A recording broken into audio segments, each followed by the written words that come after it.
Alhamdulillahirabbil alamin alladzi ja'alana min ibadihi almuttaqin wa waffaqana ila al-'amali ma fihi salahul islami wal muslimin.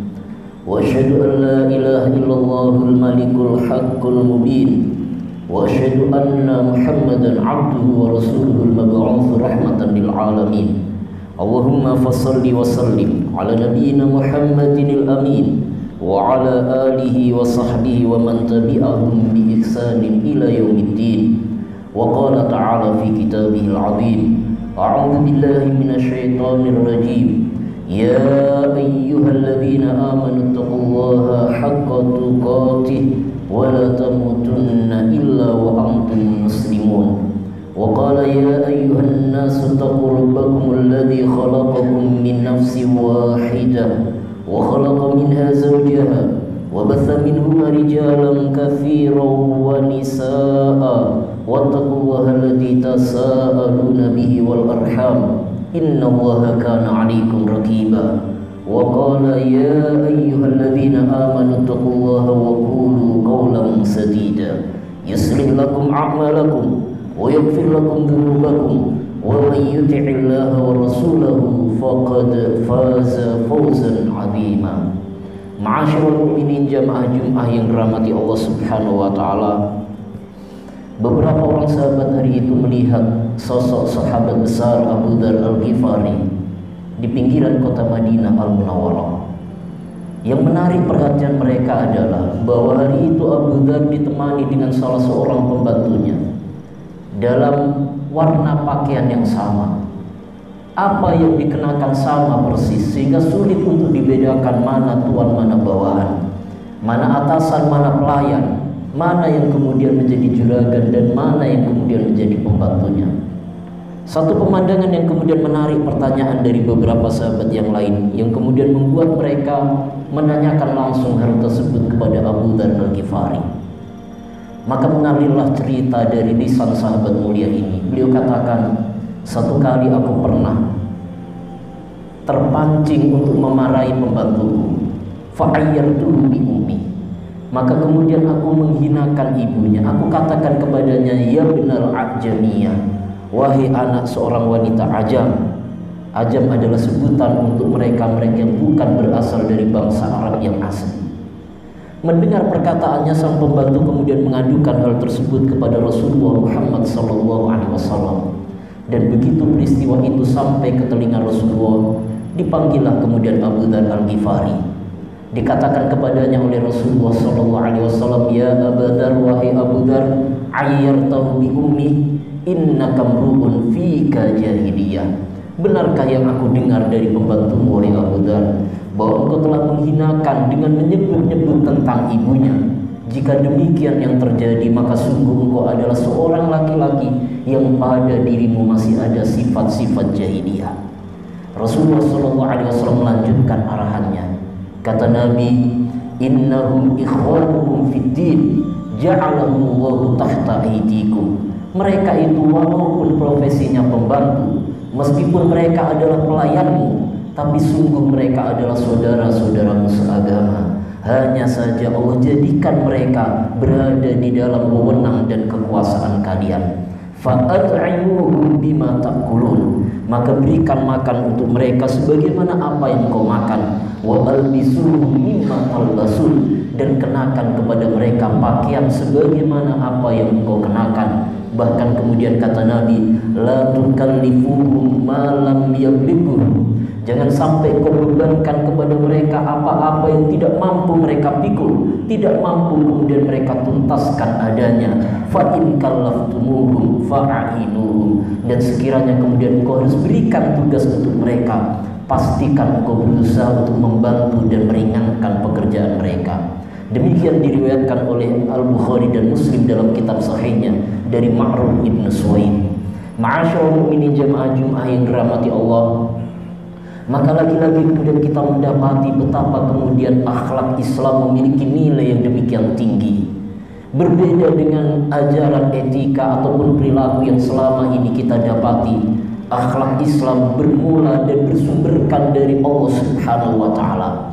Jauh-jauh dari Islam telah mengajarkan tentang kesetaraan, mengajarkan tentang prinsip persamaan dan tidak memberikan perbedaan perlakuan kepada seseorang hanya lantaran ras, hanya karena suku, hanya karena kemudian adat istiadat, hanya karena warna kulit ataupun sumber-sumber perbedaan yang lainnya. Dalam Islam yang namanya mereka yang bernama Bani Adam, sesama makhluk yang diciptakan oleh Allah Subhanahu wa taala, sesungguhnya memiliki kedudukan yang sama di hadapan Allah. Bahkan tentang hal ini Allah sampaikan di dalam ayatnya, a'udzubillahi minasyaitonirrajim. Inna khalaqnakum min dzakarin wa untha wa ja'alnakum syu'uban wa qabaila lita'arafu. Inna akramakum 'indallahi atqakum. Sungguh kami Allah menciptakan kalian baik dari jenis laki ataupun perempuan, dan kemudian kami jadikan kalian berbangsa dan bersuku, tidak lain adalah untuk saling mengenal, untuk saling memahami, untuk saling mengetahui potensi masing-masing, untuk saling bekerja sama, bukan untuk saling menjatuhkan apalagi kemudian menghinakan. Dan kemudian Allah sampaikan, inna akramakum 'indallahi atqakum, dan yang terbaik di antara kalian, yang paling mulia di antara kalian, tidak lain adalah yang paling bertakwa di sisi Allah Subhanahu wa taala. Ma'asyiral mu'minin jamaah Jumat yang dirahmati Allah, maka jauh sebelum para pembela hak asasi manusia hari ini berbicara tentang tema kesetaraan, kesepadanan, kesamaan derajat di antara bangsa-bangsa dan umat yang ada, sungguh agama Islam dengan syariat yang diturunkan langsung dari Allah Subhanahu wa taala sudah membincangkan tentang itu semua. Bahkan kalau hari ini bangsa kita kemudian memperingati Hari Sumpah Pemuda, yang salah satu substansi maknanya adalah tentang tidak adanya perbedaan walaupun memiliki kebinekaan dan kemajemukan dari berbagai sumbernya. Sungguh lagi-lagi syariat Islam sudah datang dengan ajaran yang serupa jauh-jauh hari dari mereka-mereka yang datang belakangan dan kemudian mengikutinya. Ma'asyiral mu'minin jamaah Jumat yang dirahmati Allah, maka inilah Rasul kita Muhammad sallallahu alaihi wasallam, teladan terbaik bagi umat ini, yang satu kali selepas dari satu medan peperangan mengajukan satu pertanyaan di hadapan para sahabatnya. Sebab beliau melakukan inspeksi terhadap kondisi pasukan kaum muslimin, maka kemudian beliau bertanya, halif taqattum min ahadin, wahai para sahabatku, tidakkah kalian merasa kehilangan seseorang? Hari itu para sahabat mengatakan, ya Rasulullah, maftaqadna illa fulanun wa fulanun wa fulan. Tidak ada yang meninggal dari kita, tidak ada korban dalam peperangan ini kecuali si fulan, dan si fulan. Disebutkan oleh mereka beberapa nama di hadapan Rasulullah SAW. Tapi rupa-rupanya Rasulullah masih mengulang pertanyaannya. Beliau katakan, halif taqattum min ahadin, tidakkah kalian merasa kehilangan seseorang? Lagi-lagi para sahabat kemudian menyebutkan beberapa nama, berharap ada di antara nama yang disebut itu adalah orang yang dimaksud oleh Rasulullah SAW.